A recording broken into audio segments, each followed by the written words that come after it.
ہستی کون ہیں؟ میں نے سارے مصائب چھوڑ دیے کیونکہ وقت نہیں ہے. ایک ایسی ہستی ہیں جنہوں نے واسطہ دیا، ہمیں اذیت نہ دو، ہمیں مت رلاؤ، مجھے زہر نہ دو.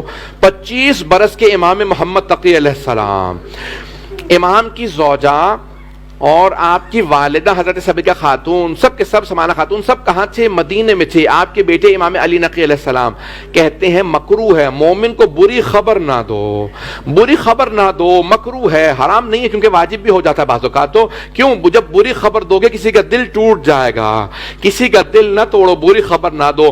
اب امام علی نقی علیہ السلام یہ نہیں کہنا چاہتے تھے میرے بابا کو زہر دے دیا گیا ہے. ایک مرتبہ کہنے لگے کہ سے امام محمد تقی کی والدہ سے ماں کو بیٹے کی شہادت کی خبر دینا بڑا مشکل کام ہے. آپ کے ذہنوں میں ہے نا جب جناب لیلا دیکھ رہی تھی میرا بیٹا لڑنے جا رہا ہے تو مولا حسین نے کہا تھا لیلا خیمے میں جا کے دعا مانگو، کیونکہ مولا نہیں چاہتے تھے ایک ماں دیکھے بیٹا کیسے گھوڑے سے گرتا ہے.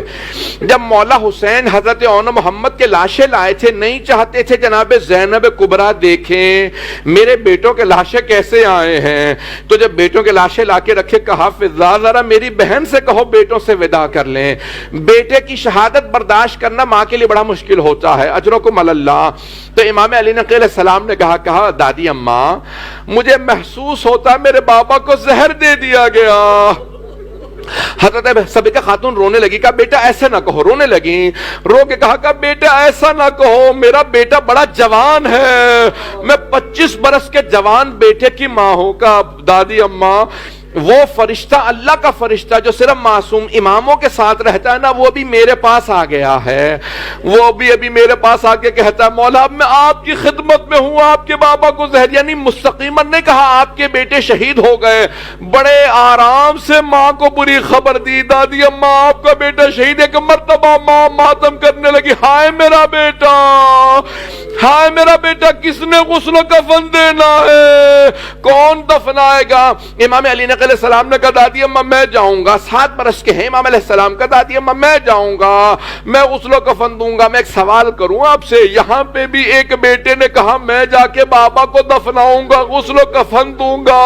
لیکن اگر کوئی بیٹا باپ کے پاس موجود ہو لیکن اسے اجازت نہ ہو باپ کو غسل دینے کی، کفن دینے کی اجازت نہ ہو، چلیں آپ کہیں گے شہیدوں کا شہداء کا غسل و کفن نہیں ہوتا لیکن دفنانا تو شہداء کو بھی واجب ہے. امام سجاد جب دیکھ رہے تھے تپتی ریت پہ ایک لاشا پڑا ہے تو ایک مرتبہ رو کے کہنے لگے پھوپھی اماں خدا کسی غیرت مند بیٹے کو ایسا وقت نہ دکھائے جہاں جوان جہان بیٹا ہو، طاقت رکھتا ہو لیکن باپ کو دفنانے کی اجازت نہ ہو، گلے میں توق ہو، ہاتھوں میں ہتھکڑیاں. الا لعنت اللہ علی القوم الظالمین وسيعلم الذين ظلموا أي منقلب ينقلبون. بس بھی صرف 2 دعا کے جملے.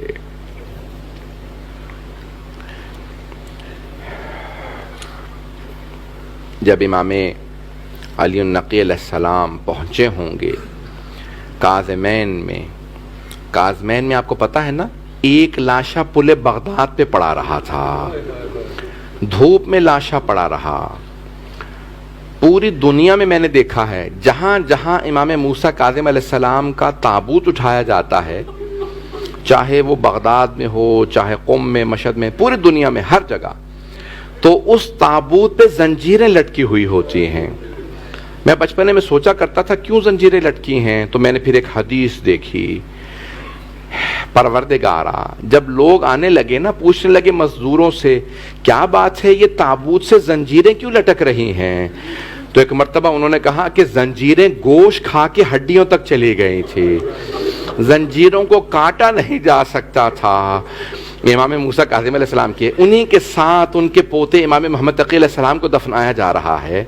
یہ غریب بغداد ہیں اور دوسرے سب سے جوان امام صرف 25 برس کے ہیں جنہیں قبر مطہر کے اندر اتارا جا رہا. پروردگارا واسطہ امام محمد تقی علیہ السلام کی شہادت کا ہم سب کو زندگی میں بار بار امام محمد تقی علیہ السلام کی زیارت نصیب فرما. آخرت میں ہمیں امام محمد علیہ السلام کی شفاعت نصیب فرما۔ پروردگارہ دنیا کے حالات بہت سخت خراب ہیں، ہمارے مقامات مقدسہ کی حفاظت فرما، خصوصاً عراق و شام کے روضوں کی حفاظت فرما۔ پروردگارہ عراق میں، شام میں، بحرین میں، یمن میں، نائجیریا میں، برما میں، افغانستان میں، کشمیر میں، فلسطین میں، پروردگارہ جہاں جہاں حالات خراب ہیں سب کی حفاظت فرما۔ پروردگارہ مغرب کا وقت قریب ہے، ہر دعا قبول ہے، جو ہاتھ بلند ہیں پروردگارہ آج کی شب کے صدقے میں کسی کو رد نہ فرما۔ پروردگارہ تجھے واسطہ ہے، بس میں ایک دعا، دو واسطے۔ پروردگارہ مجھ سے بہت سے مریضوں نے التماس سے دعا کی ہے، اپنے اپنے ذہن میں اپنے بیماروں کو لے آئیے گا۔ ایک سوال کروں آپ سے، آپ نے کبھی نہیں دیکھا ہوگا کسی بیمار کو بستر سے گرا دیا جاتا ہو؟ پروردگارہ شام غریبہ میں ایک بیمار سے بستر لوٹ لیا گیا تھا، اس بیمار کا واسطہ ہمارے تمام مریضوں کو صحت کاملہ عاجلہ عنایت فرما، بے اولادوں کو اولاد عنایت فرما۔ جتنے ہمارے مومنین حج میں یا زیارات میں یوم عرفہ کے لیے کربلا جا رہے ہیں پروردگارہ جتنے بھی مسافر ہیں سب کو ان کے سفر میں کامیاب فرما۔ پروردگارہ ہمارے جتنے بھی جوان بچے بچیوں نے امتحان دے رکھے ان کو ان کے امتحانوں میں کامیاب فرما۔ ربنا تقبل منا انک انت السمیع العلیم بحق محمد وآلہ الطیبین الطاہرین المعصومین۔